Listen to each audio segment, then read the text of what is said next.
We're back with the League of Genuine Discussions.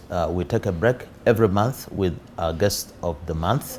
We pick somebody random from the society, from the community, to continue our conversation on the subject of counterfeits and fakes. As we always say and preach here, the issue of counterfeits is not a problem for the government, is not a problem for the politicians or religious leaders, it's a problem that afflicts all of us, for as long as you're a human being, for as long as you're a consumer. So on this episode of Guest of the Month, we have an interesting gentleman. I don't know whether he's middle-aged or young, but he, I think, by the virtue of the fact that he's called Uncle, he's an uncle.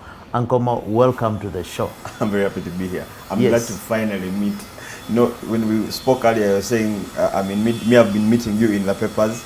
And finally, I'm seeing counsel in flesh. I'm happy to meet you. Yes, but your real names are Moses Kiboneka. The first time I had an encounter with you, I think was in respect of one of the court cases I'm doing, the Ham case. And you made a very, very interesting, very big issue. The whole country was abuzz. Everybody was talking about this. And you decide to kind of throw something back at what informs this kind of satire and, if you like, paradox. First of all, actually, when I came here, it's the thing I had in mind. It was actually the video that launched me into people's lives as an entertainer. And every time I'm touching work, I want to give opinion on usually things that are happening in popular media or things that are getting complex for people to figure out. So I look at this case and everyone's talking about it. So I wanted to break it down. I remember I got the first ruling, I got it and I wanted to go through it so that I can make a skit out of it. I took like 3 days and I had only gone like until quarter of the first page. Then it occurred to me, you know, the English, as in, I was going through the whole thing and I'm wondering who won. You know, you guys' English is so complicated. The whole moment I was like, then can someone just write? Then he won. You know, you guys have the way you. Oh God. So in that moment, I was like, I think this is a moment I should just tell people that this case, we have nothing to do with it. Let us leave the bank and Ham do their thing. For us, let us go back to our normal struggles. So you are in effect trying to fake it, or you're trying to, because everybody is in the financial sector, everybody uses money. Yes. I'm sure Uncle Mo uses money as well. That case was people say it's a very important case to groundbreaking. But there's nothing as bad as people talking about things in wrong context, and why, because the more they talk about it, the more they paint untrue pictures. Because they didn't. No, but you did well, because I saw your skit went viral and everybody, they were following you more than us who are actually arguing the case on the ground. Yes, but Uncle Mo, yes. What surprises me is you are actually an engineer, if you like. You have 2 degrees, electronics engineering, then BSc mathematics, and from Makerere. You did all this in 4 years, 2 degrees in 4 years. Yes. So is it right for me to refer to you as an engineer on this show, or can I look at you as an entertainer? Both. I'm a hybrid of science and art. My 9 to 5, I don't know why people even say 9 to 5, because I start work at 7:30. Isn't there a 7 to 6? Yeah, so my 7 to 6, I am being an engineer. Then I create at night for my entertainment part. Then on the weekends I can shoot it. So that's how I double between creating content and repairing cars. You won the Janzi Awards on best outstanding comedy. Yeah. Are you veering into comedy now? And how different are you from other comedians who will literally talk about anything and nothing?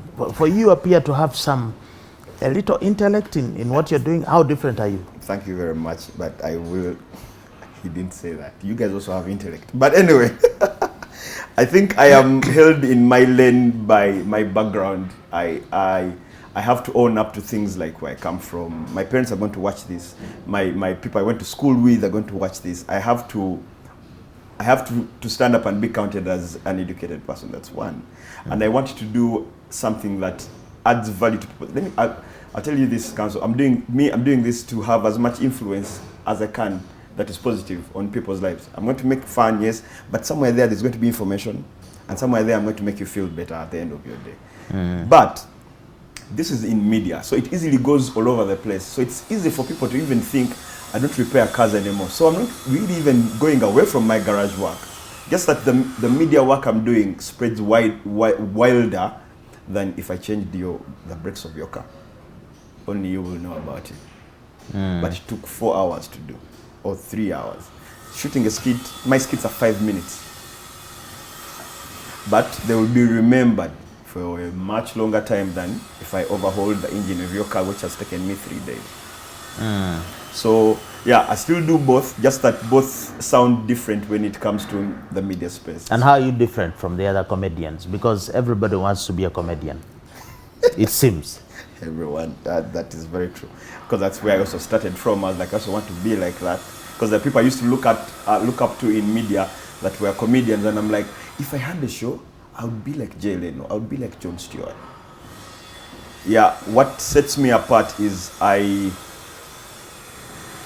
put responsibility on my tongue. I want to show my kids will watch. And I want to show that you will watch, my fellow mechanic will watch, anyone can watch, people can relate. I'm a mechanic. You cut across. Yeah, eating my peanuts, but I've talked about a national issue, but right in there, I've talked about things that so many of us can relate with. And on top of that, in a language that someone in Kigali is going to watch, someone in Nairobi will watch, someone in South Africa should come and watch the show. So I care about my reach, I care about responsibility in my content, and I want the definition of comedy of our country to be diverse, and one of the kinds of the things that people should call comedy should be what I do. Not comedy for the sake of comedy, but Yeah. comedy with a purpose. You've just mentioned that you would like to use comedy to communicate matters, national issues. Yeah. One, you're just sitting right now in a seat where there are issues of national concern. We are dealing with the issue of counterfeits. Yeah. And I am sure you know that's a big, big problem. But now that you address... There's even counterfeit people. But Yes, anyway, let's yes. go. I think that's artificial intelligence is to blame for that. But this show is purposed to help us understand that we have a problem in our midst, and that it's our responsibility to sort it out. Yeah. I would like to talk to you about counterfeits in the world where you work, in your day job, which is you run a garage, you're in the auto industry. Talk to us about counterfeits in the auto industry. Are they actually there? They're crazy. You see, we drive cars here that are so old. I mean, cars here are so old, they must have been, as in some cars drive in and you're like, this one was in the parking when you were getting independence. You know that car they say on the microphone, yeah, you're blocking the food truck, as in that was the car you're driving. That's how old our cars here are. So, and you'll find that Toyota doesn't make parts for that car anymore because they have other cars that are coming out right now, but they're making replacement parts for. So then the job of replacement parts is handed over to other people to make replacement parts for the older cars. Because if you're driving a car of say model 1999, Toyota is no longer producing its suspension plates. So you mean a car of 1999 is old? It is. Very, as in what's an old car? From which year to which year, as an engineer? I think for me, old should be what government calls old. The cars that, you know, there are cars that have to pay a certain extra tax because they're old. An environmental levy. Exactly. Now, for me, where they stop, like, so I think anything before anything called before 2012 is old. Should be. Because, I mean, the law. But the majority of people are driving cars of 2001. Thank you very much. Now that's bringing me to the conversation of counterfeit. So that means we are more prone to counterfeits because now we are driving cars that have too many makers of parts, of replacement parts. It's a reason why in our garage language we say, you know, this part is Japan, this is Taiwan. It might not really be from Japan or Taiwan, but we're just trying to say this one, it's too, Chinese people call it super, copy. a copy of a copy. Copy. Now, so because of that, and too many people, because you'll find a part for a Toyota car having a different brand name. As in but it's fixed into a Toyota car. Yes, that means there are so many different companies that are making replacement parts, and that makes the whole bigger for a higher propensity of us landing into fake products. Mo, are you saying that cars 2012 and below Yes. are substandard or are counterfeit? Are they a mixture of those two? And if they are, why doesn't Toyota, yes, Nissan, Mercedes ban them from the market, from the world market? Why are they? What are they still doing? One of the reasons, by the way, those cars can still be here because someone just decided to drive their car that long. So, but are they fake by virtue of their age? No, they are not fake. The only problem they have is they need parts, and the older they get, the more frequent they need the parts replaced. And the parts are not available. And the people who are making the original parts, they no longer make for that exact car. They give that job to certain companies in China, in wherever, to keep making sure your car will keep having bushings. Yeah, but and those agents, that manufacturing units that manufacture for Toyota, yes, out of Indonesia or Thailand, yes, aren't they certified by the owner of the brand? Would Toyota allow Thailand or Kenya or whoever to manufacture a car and use their name without checking the standards? Let me give you an example of your workplace. Everyone here knows your work ethic. They know how you work. But how to the T do they follow it? It's under your same roof. You look at them every morning. You even have a chance to walk in here and you first scare them. But will they? They will, but they'll have moments of going off. But to what extent? They'll have moments of going off. Now, that moment of going off, it grows bigger the scale of what is being done grows. It gets to a point whereby the long arm of franchising stops. And by the way, you can't even say I'm a Toyota franchise if I don't have Toyota on top of my building. Me, I'm just making a part that they might use in a Toyota or a Nissan, or, you know, filters. I'm making filters that can be used in a Nissan or a Toyota or... So, aren't you as the mechanics, Yes, the people actually ensuring that we continue having fake cars? Because you're the guys fitting the fake parts and you know, and then we are dying on the roads. How are the mechanics in Uganda, in Africa, yes, contributing to this regime of fake vehicles running around the roads? I'm telling you, the issue of fakes is a connivance. Mechanics and their clients. But me, I'll start with the ones I can speak for. We mechanics were in a position of information. We know, first of all... You know what's right and wrong. Yes, that is one. Two, we also know over experience what works and what doesn't. And we are supposed to tell our clients these things. Personally, and any client of mine watching, they know I continuously have to tell you what is happening and why it happened. Because I know an informed client is an easy client for me. The best client is the one who knows what's happening. Some mechanics think the best one is the one who doesn't know. Like, I thought the best client is the one with the money who can pay you. Because you are running a business. You have a bottom line. You want money from me. Exactly. So when I come, the first thing you'll see maybe a dollar's bill or whatever. You want to get the money. And that's very true. But the money is in the comeback, not the medicine. The money is not in...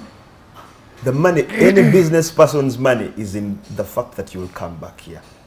So if I can keep getting that 1,000 from you, it's better than me getting so much and you're like, I'll never go back to that place. So for me, what I try my best to do is to make sure that I pass on information.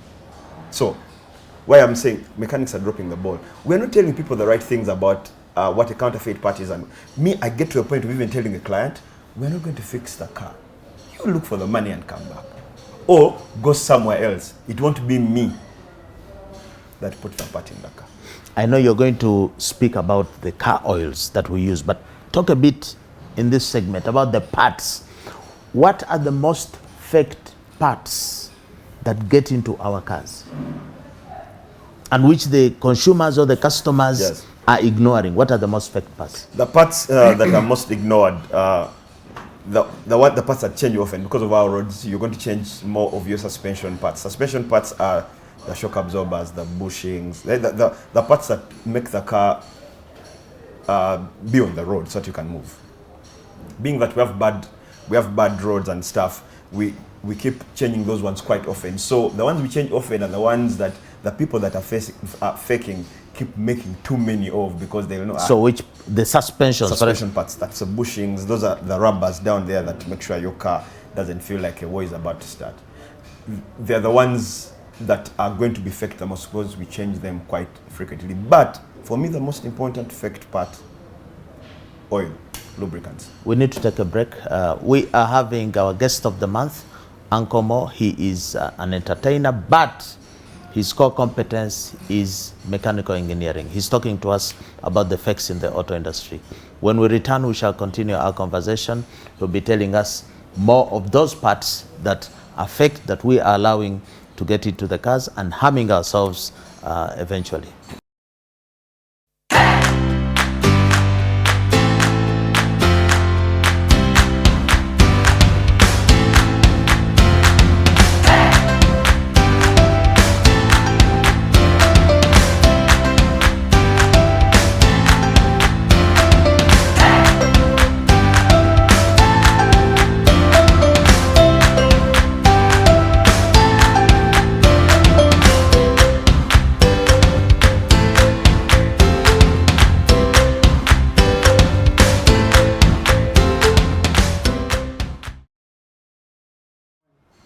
Welcome back to the second segment of our guest of the month. We are here talking about counterfeits in the auto industry. We are with Uncle Mo. He's a mechanic, he's also an entertainer, but he understands these things. Uncle Mo, we broke off at a point where we're talking about most of the easily replaceable parts in a car. Yeah. They're usually fake. But before you go deeper into that, I don't know whether it's your observation. Many cars driven by women, yes, they will not have shocks. They're in a state of, is it that women don't know how to handle cars or drive? Are the customers with the sickest cars in your garage women actually? Or is it, am I biased? And by the way, the funny thing is on normal roads, like tarmac roads, ladies are the best drivers. The problem with the ladies is if there are potholes. It is going to be very rare to find one that cares about slow down, because this why is but where they have mother care. Why don't they have mother care on their cars? You would think, but that's when you would feel slow down, go into it, get out to the other end. They just hit it. That's the problem. But when you're driving with them on a tarmac and what, and the other problem is so many of them. I know so many friends of mine that just want to show that, and it's very misleading. I can also do it like guys. But isn't it ironical? We guys are the more aggressive and so on. Why is it that we don't take the aggression? Because we care about money. So are you saying the women don't care about money? Because they won't spend it. First, we care about bills. You come, you're going to bring your car and your shocks are costing 700,000 shillings. You're going to be slapped once. The next time, however big the pothole, you're going to drive into that car, guys, slow down, even switch on the lights to go out of it properly. The other end. Whereas the lady will come, you give the bill of 700,000 and they pass it to Uncle Mo to pay. So maybe you need some sensitization here. Tell the lady drivers out there, what's your message to them? First of all, they should have some sympathy to the men who are paying the bills, and also they should have sympathy to the car.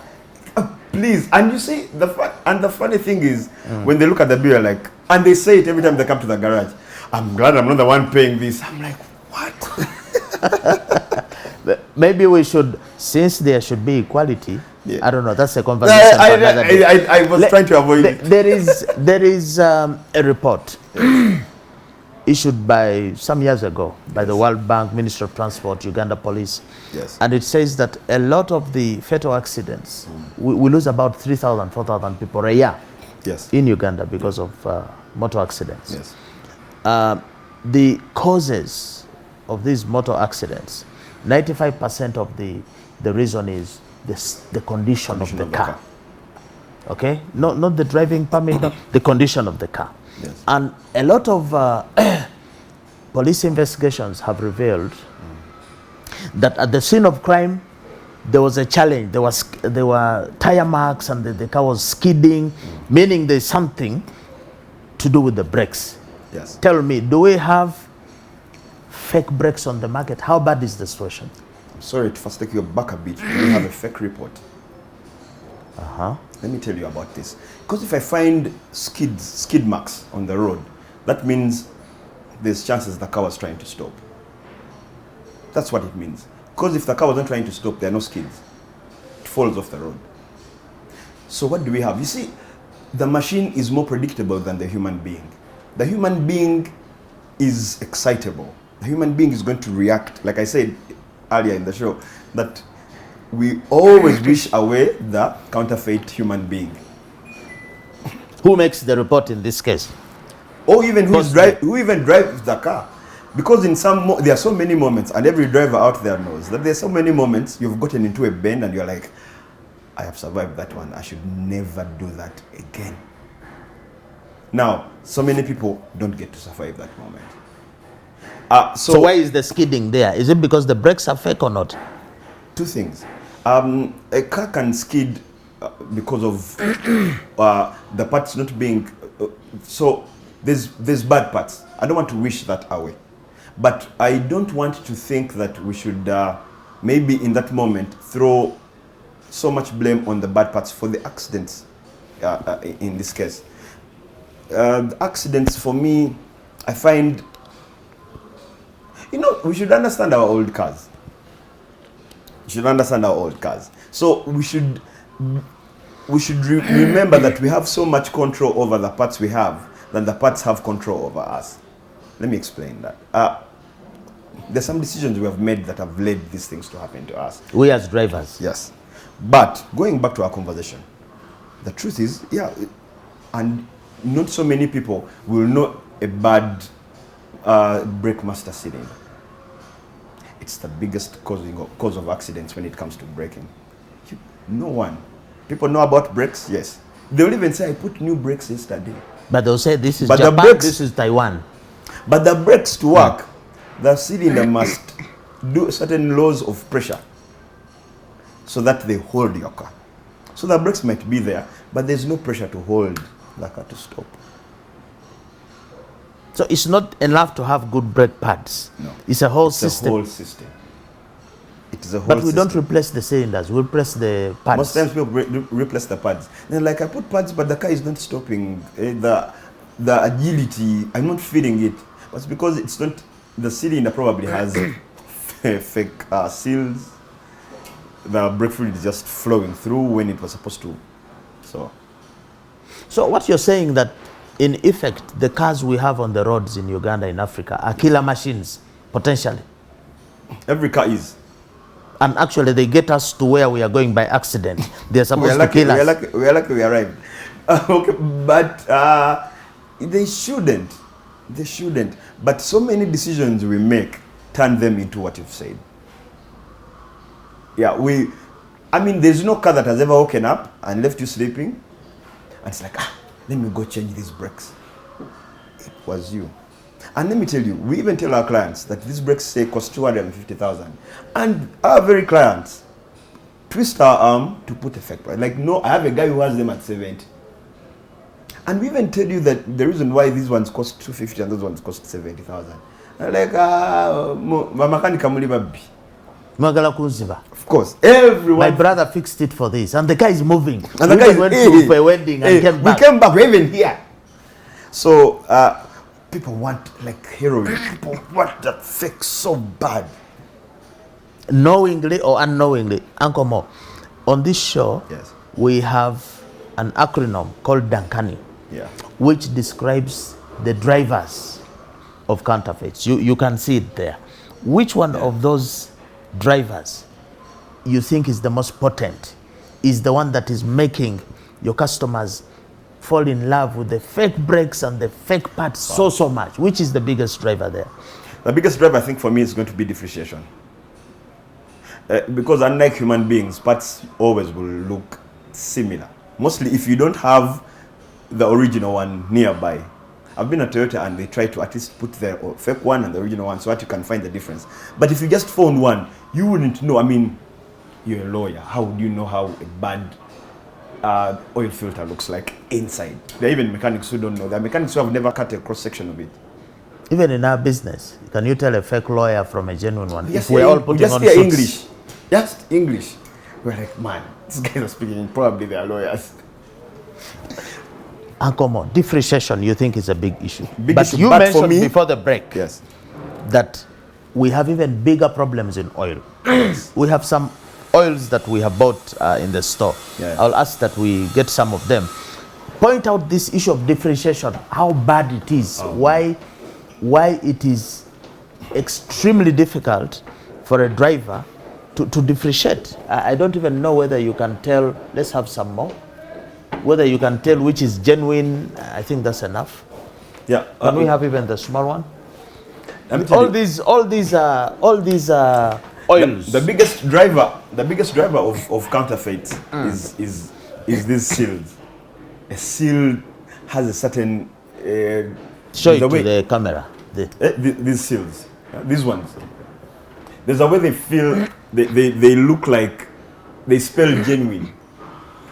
But if you don't have something to compare with, then we have a problem. And even if you have something to compare with, did you make the seal to know which one is the original seal and the other one is a counterfeit? Uncle Mo, can you tell whether this is genuine or fake? On the first look of them, even me who has been doing this for several years, I can't. But if I start looking out for bits, specific bits, and mostly, to be honest with you, right now I'm using differentiation. And I'm seeing this seal is clear. This seal is clear. This looks suspect. And this seal looks suspect. Why does this look suspect? It's like easily. Like I said, I'm having the chance to look at other seals with it. But how many of your customers even spend 2 minutes trying to check this out? They've never even seen They'll this. just rely on you, Kolera service. Exactly. So what I said, mechanics are dropping the ball. Mechanics are dropping the ball. We're supposed to know this for you. We have to. Because, I mean, apart from clients who come with their own oil, and I commend them, I mean, because so many people have not helped, so many mechanics have not helped them to put the right product in their car. And many of us are negligent. Yes. It's one of the drivers of counterfeiting. Yeah. You trust everything 100% to the service guy. You just ask what is the cost, you pay, he puts what he wants and you pick the car. Actually, or you leave it to the driver. I find your list very inclusive, as in it has the real body of the drivers of counterfeit. And that takes me to concealed danger. As in, because people just don't know. And some of the dangers, for example, for lubricants, do you know how long it takes for you to pay the price for using bad oil? Over a year plus. And by the time you realize that it is the oil that was bad, in human life that's like cancer stage 3. So oil is like the blood. Yes. So if you have fake oil, you have blood cancer. Exactly. And if you have blood cancer, you're done. And by the time people realize they have blood cancer. But can you open for us some of these things, and we see, because oil is oil. For us, we look at it as oil. Does it have any special properties or features that are important for us to know? Isn't oil oil? For example, now you guys are making a big deal out of it. Can we see if there's any let me see, this is differentiation. Try to get what you think is not okay. 5,000 SL, this is 5,000. And you show us the difference. What's that jerry can have it? Bring it. No, it's okay. I have it here. 5,000 SL. So just let's compare. So let me just compare. Are you going to use this? Yes, we can put the others down. I'm going to use these two. You can take the others. So let's just test out. No, let's have that one. Yeah. So I'm just going to check this.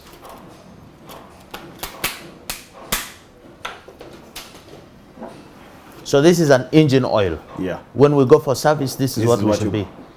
So if you can just pour this right in there. It's like cooking oil. You would think. At least we see cooking oil at home, so we have an idea. And that's why the things of quality are very important, because if it was not important, Sengamoto can able to akora. But the reason why some of these things are key. Let's see here.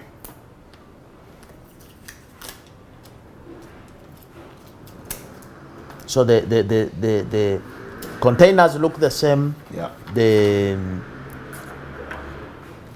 The packaging, the stickers are the same. Let's just like this one. Right on the side, let me see. That is darker. Yes. Sorry. Now, if you can look Tissue. at just show me the tissue. So, and if you just have one of them, you would never find. It's not easy for you to find. Put it down now. Put the other one down so that the camera can show us the difference here. Now, the one that had a dodgy sticker is this one. I took note of it. You see how that one looks? This is from here. This one is from here. Yeah. Exactly. So, if you just have one of them and you don't have something to compare with, you would never know. And even then, which one is, I mean... but does the color, okay, this one looks darker, the other lighter. So what? Somebody is watching and saying, so what? Because oil actually is supposed to be, it has that coloring, yeah, but it's supposed to be clear. It's supposed to be clear because over time, as we check your oil to know how it's performing in the engine, we keep checking its what color it's changing to. Okay, so the color of oil is actually important. It shows if it's actually performing its tasks inside the engine, things like cleaning, because lubrication is one, but you should be able to clean your oil, to clean your engine. It should be able to fight, because it also works with the radiator to cool the engine. So if you have fake oil, the engine can heat up. Exactly. Fake oil means engine heating up, engine not cleaning. Over time, the engine starts to collect thick, like, what can I call it? Just the thick things that start clotting inside your engine. Are those the cars which smoke? It's because of the oil a bit? Or that's fuel now? Both. Sometimes it's the oil, sometimes the engine is actually now already bad. Yes, but the oil should be able to perform lubrication, should be able to move around the engine quickly. Let me tell you this: when we park our cars, the oil settles down, but the engine is like this big, and the oil is down here. Yes, the oil is down in the pan. That's when you park. So when you start, this oil in the pan is supposed to come up here and lubricate in like microseconds, so that the engine is lubricated because it's already moving at crazy speeds. And these are pieces of metal. Without lubrication, you see your dial has RPM, revs per minute. RPM, it's moving at like 1,000 RPMs a minute, or 750 when it's just idling. So when it's moving like that, the instant you start your car, the engine is supposed to be, the oil is supposed to be everywhere. So if you have bad oil, what happens? Does the oil move? If it is not the right oil, the oil doesn't move in time to lubricate the engine. So the machines, they exactly. start moving without... And the engine is supposed to wear over time, of course. But 60% of what happens to your engine to wear it down happens when you start your car.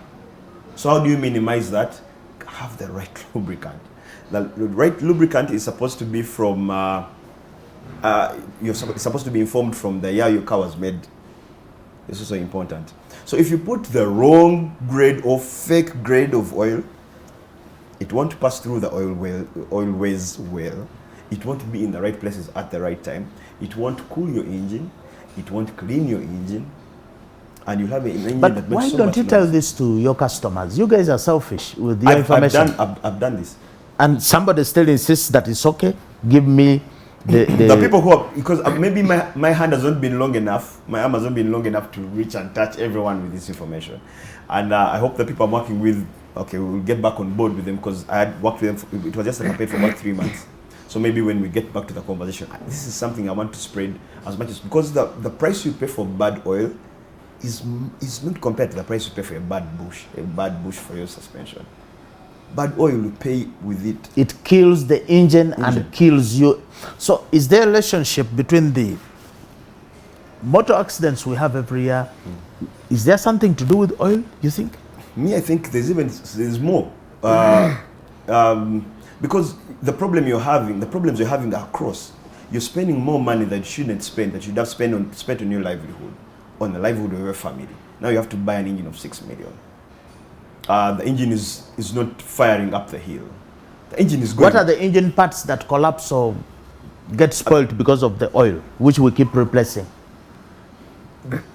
It's just, you know, you just lose everything. The rings, the engine's performance is from chamber to chamber. Like one, it's integrated.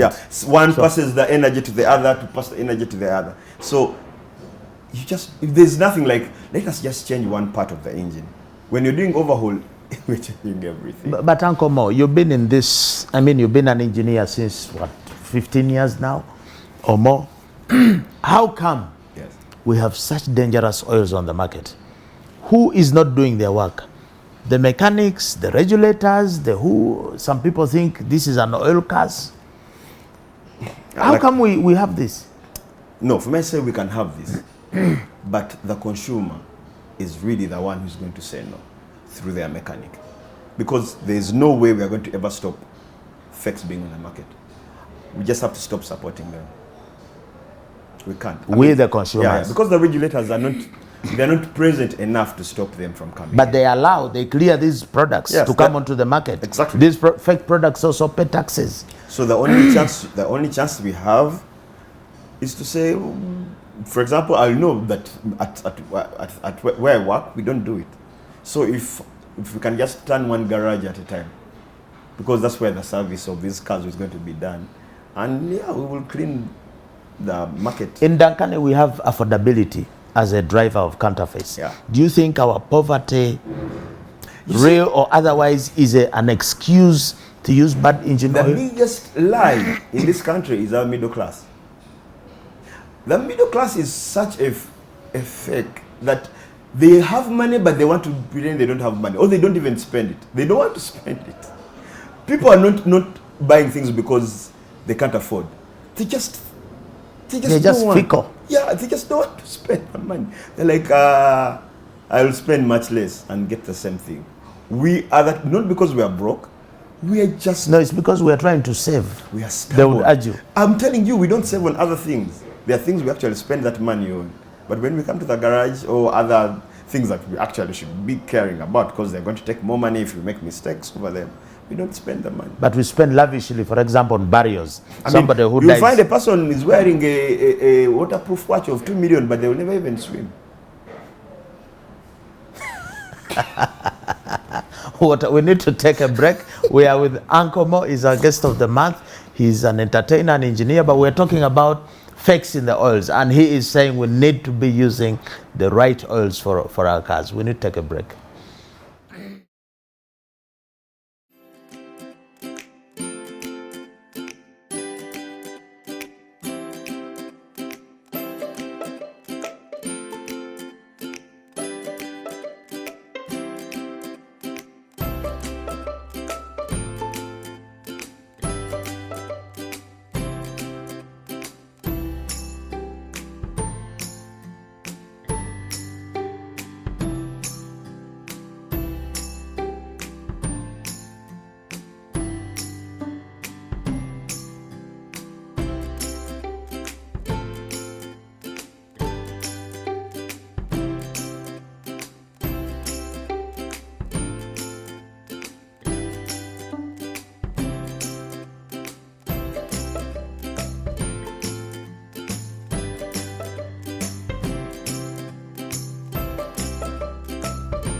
We're back with our third and final segment on this discussion of guest of the month. We are with Moses Kiboneka, aka Uncle Mo.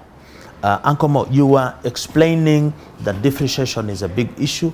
You've just showed us 2 samples there of Quaz Total Oil. Yes. And those viewing need to live with a picture on what you think is the genuine and why you say it's genuine of these 2. Now, and by the way, and I don't blame them for not even knowing what the difference is, because they might not have the chance to have 2 samples. To open before even the... Or even to have the 2 samples, because if you just have this one, you wouldn't know how the other feels like. Yes. Yeah. So, in this case, of course, because we already knew from the seals that this one was fake and this one is right, and we are... I'll tell you again. This one feels... They even have a there's a way this one plays more than the other. One is thicker. Yeah. The viscosity is right. The coloring is right. This one is... And by the... Which one do you say is right? This one or this one? This one is right. The thicker one? This one is right. This one is off. This one is off. Why? Because it's not thick? It's not thick enough. No, for the grade. Because different grades, for example, for their brand, for this brand, the thickness is more than the one of the next, because they have I think 2 other grades above. Yeah, the 7th in, I think, because... So this is for a car of 19 watt? So this is for cars, say, below 2005. Between 2005 below, they will use this. This is not for a new car? No. They shouldn't, like, new cars shouldn't use this one. And this viscosity is important to be of a certain grade, because over time it is going to decrease as you drive the 5,000 kilometers that they prescribe this oil to be used. This viscosity is going to go lower and lower, and the lower it goes, the less the oil performs its job of lubrication. So if the viscosity is not there, that the engine is going to wear down, then the 5,000 won't be achieved. The 5,000 kilometers won't be achieved.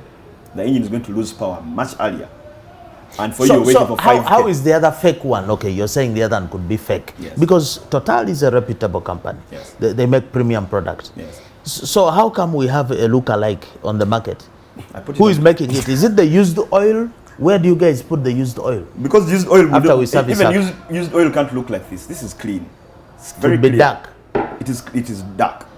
But to make sure this conversation is moved, the people who make this oil should be at the forefront of making sure that people have the right information about the Shells, the Totals. What should they do to help us? No, they have to pump campaigns around loop. You see, this is the most boring topic. They have to find ways to make it as interesting as possible for people to have more intimate connection with the machines. Ugandans want to manage their cars on a bicycle budget, and someone is supposed to be in there to pull their ears back to, hey guys, you're losing your machine over oil, a jerrycan of oil of 120,000 shillings. You prefer to buy one of 70,000, 50,000 shillings. But you're saying that the brands, these companies must do campaigns. You have participated in a campaign with Shell, yes, Beram class, yes, 2 years ago. Yeah. What came of it? We still have the problem of... Yeah, we have a problem. And that was for fuel, I think. Yes. Maybe you now transit into fuel. That was oil. It was oil. Yes. So maybe these campaigns don't work. No, they work. The thing is, maybe, like I said, I just have to keep doing it. Just like how people do refresher courses. I mean, my posts of what I was doing reached about, say, 100,000 people. But there's more than that in this country. So they have to hire so many people like me, and to make sure we keep doing this for like 2 years. Constantly. It will save so much. And we're doing a bit on this show, because this show is exactly consumer education. Yeah. Because we believe that an informed consumer is an empowered consumer. That's very true. So we should not leave it to the brands alone. Even you, wherever you are, if you can add your voice. But me, I have to first know from the person who made it. So the person who made it, there are so many mechanics who don't even know why this oil is 5,000 SL. What the SL stands for. The oil, the indicators of oil grade. What shows that the oil is old or new, even when it's in jerrycan. And whose duty is it to teach the mechanics? The people who made this oil are supposed to teach us those skills. I know the skill. It's extensive. Because you work in the industry. Yes. But there are people working in the industry who don't even know the skill. So they're supposed to make sure that so many of us mechanics know these things. There are small things written on these oils that, I mean, what does 20W50 mean? You know, things like what does, there are a number of things. So what does it mean? Would you know also as a mechanic? These are temperatures of performance of the oil. There are things that they should communicate to. They should communicate to us. Sit people down, tell them why there is a certain letter scribbled on the jerry can. There are a number of things. So, Ankomo, are you saying that brands should change the way they advertise and promote these products? They spend a lot of time saying a lot of sales gimmick and empty stuff, you know, the best, you'll go forever, you'll enjoy your drive, without actually going into the specifics and giving us material information. So you think there should be a change in the way these products are promoted to weed out the counterfeit aspects? Yeah, I think that's where people like me that are content creators come in. Because I think some things are going to be put in the hands of people who, I'm a believer, who God has blessed to have the gift to communicate. Yeah, but you content creators, I can also blame you. You only create content to make us laugh. Then we laugh and laugh as we are consuming fakes. Why can't you communicate serious stuff? Because you don't eat on serious stuff. Me, I communicate things where you will laugh, but I'll tell you in the 20-40 seconds I have done that video, there's information that has been taken out of the video. I just hope I can duplicate myself 100 more times. Is it possible for you to communicate something that can kill me and I laugh at it? It is possible. Isn't it possible? How come we go and watch horrors and all these things? We spend a lot of time watching. You know the movie called Scary Movie? I'm not a movie person. So many people watching, like 80% of them watching this show will know it. It's a horror comedy. The thing about art is it has no template. Someone just has to make it, and people are like, okay, we welcome that, come in here. There is none. And that's what makes it beautiful. There is actually so many ways that bad and good can be communicated, and we laugh at both. But you can't laugh at counterfeits. I think you need to cry. The only difference Can you do some comedy for us to cry about counterfeits? The only difference is, what I'm trying to say here, the only difference is the fun or the entertainment factor. Because in this digital world, people have less and less time to keep watching things. You need something to hold them in for the message to get home. It's the reason why the entertainment factor is important. It is very, very key. Every time it is important for me that this is the message. Now, how do I get someone share it? In a manner that is relatable. Talk about the entertainment factor. Can you make some pitch? You said that a lot of the other problems on the inputs for motor vehicles is the fuel. Yes. We have a lot of fakes. So can you communicate it in a manner that is interesting? The fakes in the fuel. The fakes in the fuel. Yes. Wow. Make us laugh while you're telling us something serious. Tell us about the fake fuel. Tell you about the fake fuel. When it comes to fuel, wow. Fuels. First of all, what's fake in the fuel? I was talking about fuel with you earlier, and I was telling you that all the fuel that comes into the country comes from the same place. Everyone. The only difference is some companies care to put additives that will make the fuel perform better. Others, the way the fuel has come, the way they have bought it, the way they will sell it to you. With impurities or anything, it will just come to you. But so many people think that fuel is expensive at Shell or Total because of the brand. I mean, if it was that, if petrol was expensive, you would even put some kerosene. You would have added kerosene to take you there, then maybe later you would have been putting anything. As in, you would have been thinking, if this is not working, then let's cross up to the other to the other guy. But the reason why fuel is going to cost different across the board is because certain companies have cared enough for you to have a pure product that other companies have not cared. So the product comes when it's impure or when it's not of the highest grade, and then the big companies will add something to clean it up, or what? The product is going to come when it's actually the product. The thing is, we don't know what is in there. I can't represent the what is in there because I have not checked. But these companies care enough. Fuel is like 80-85%. The raw material is the same across the board. Then the other 15% is the additives to add to the factor of performance of the What fuel. are those additives? Are those the ones that make V-Power, for example, to unleaded? Are those things the same? They're not the same. Super. There is super. Now, what makes V-Power, I think it's the reason Shell goes around saying we have the fuel with the highest octane level and stuff. It's because they have formulated, those guys, I think they invest, they should be one of the companies that, if not the number one, that invests a lot in research to make sure that their lubricants and fuels perform better on the market. I know all these other companies are supposed to do that, but at least for Shell, being that I had the chance to sit in a class to make me understand why they think they are superior, I have this information. So this research that they invest, stuff is it's online. They invest in crazy money to make sure they can find ways their fuels and their lubes perform better. Invest crazy money, then they come and give us crazy prices. Like recently, you guys increased the. Some people were telling me that some mafias must have played a game. You even did a skit on it, on the fuel price. I was telling people that the fuel prices that's the way they've been doing these things to increase fuel. That's how increasing fuel has been. If you've been studying the trend, when they want to increase, because fuel was about 3 something, but they knew if they take it from 3 to 4, you guys were going to make so much noise. So what they do, they take it from 3 to like 8K.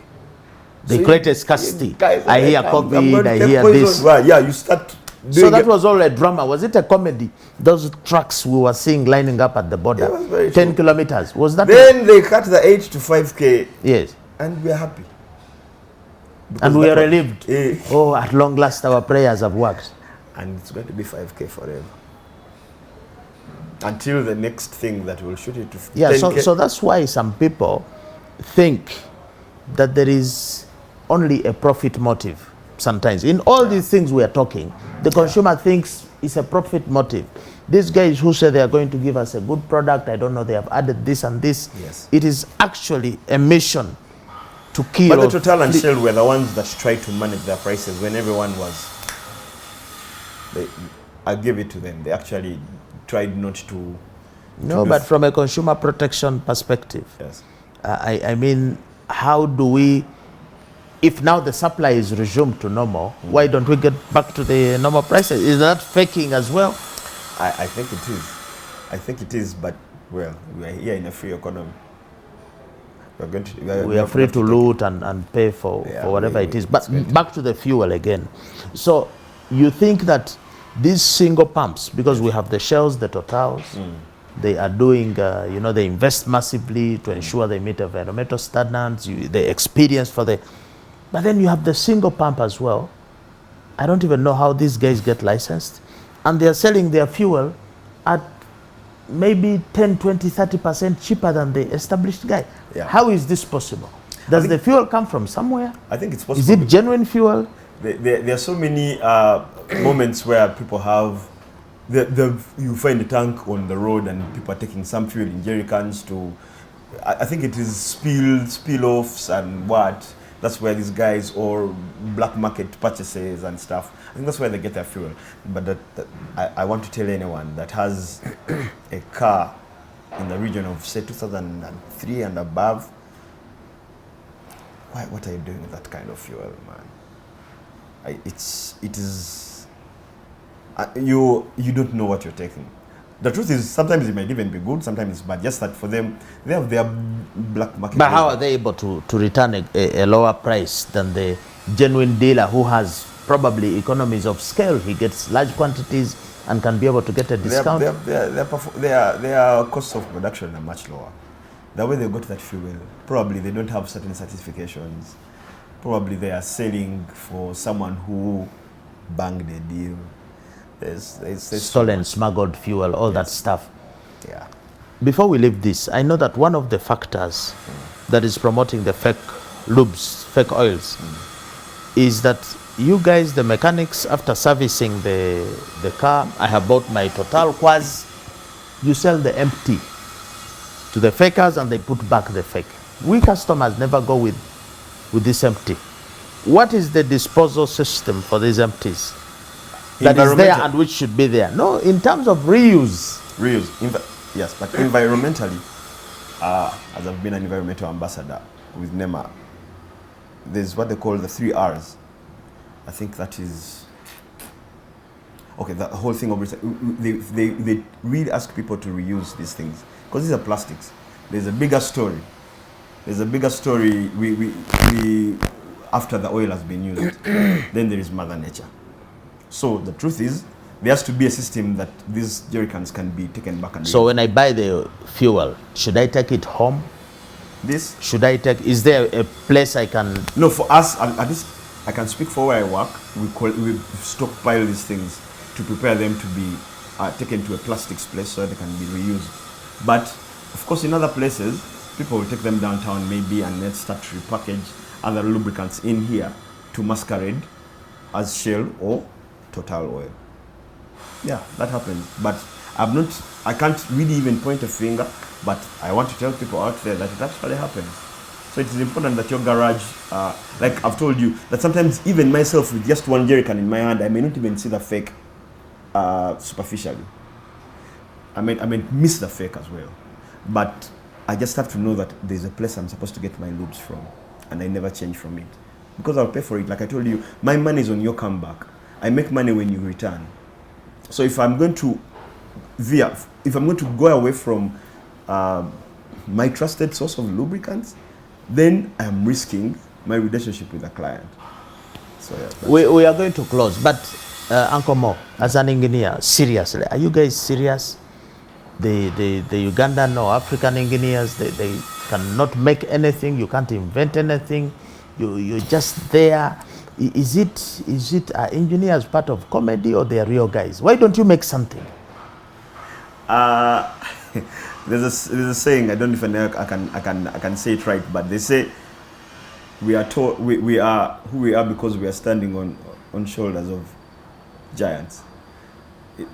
For example, however brilliant you are, if you're going to sit here in your office and you start inventing a new operating system for a computer, I'll laugh at you.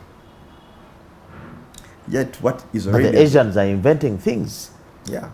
In the IT world, a lot of things are done there. And maybe I expected you to say, but we've made Kira Motors. No, because of resources at their disposal.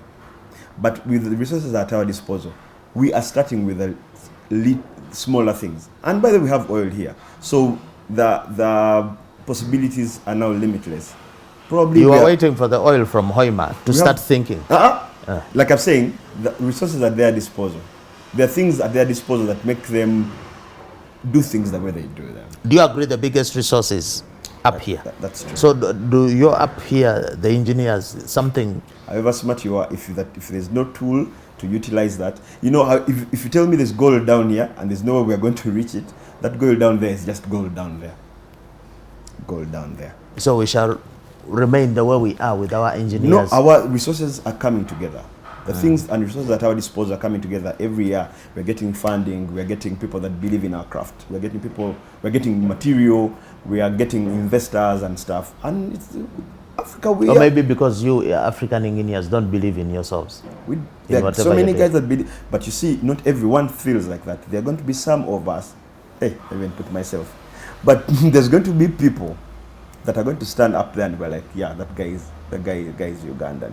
There's not going to be so many people. I mean, it's the reason why it's hard to do. It's the reason why very few people are still Mark Zuckerberg or what.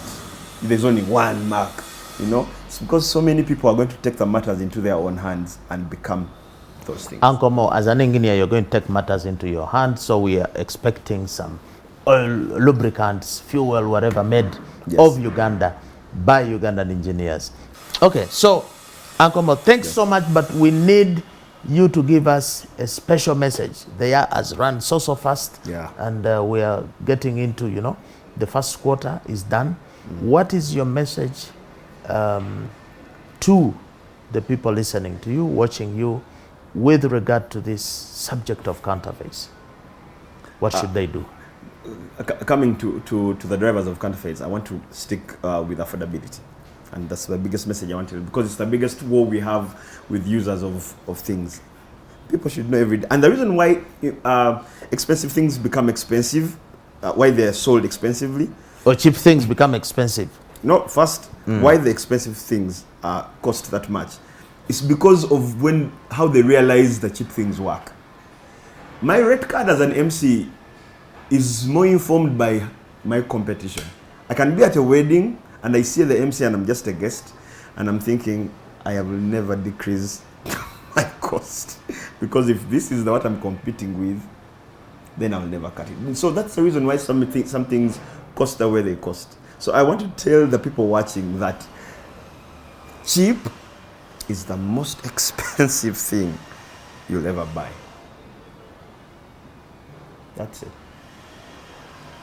Cheap is the most expensive thing. Somebody said you need to be so rich to buy counterfeit. You have to be so rich to eat counterfeit, to consume counterfeit for your car, for your home. You have to be so rich to take your child to a fake school. There's just no better lesson. It never ends. Thank you so much, Moses Kiboneka, Uncle Mo. Yes. It has been quite an interesting conversation. You've given us a lot of insights. That has been our guest of the month, Uncle Mo. He is in observatory comedy, whatever that means, but he's also a mechanical engineer. You've had him advise you, stop running your cars on bicycle budgets. You make sure you get the right fuels, the right oils, the right parts, because this is very important that the locomotion that you are using takes you and brings you back safely. We need to stop here by thanking you as usual for tuning in, making a date with us. This is the only show on the planet that talks about the important subject of counterfeits. We hope that you have learned something. We would like to sign off by asking you not to be fake, to always buy and sell genuine.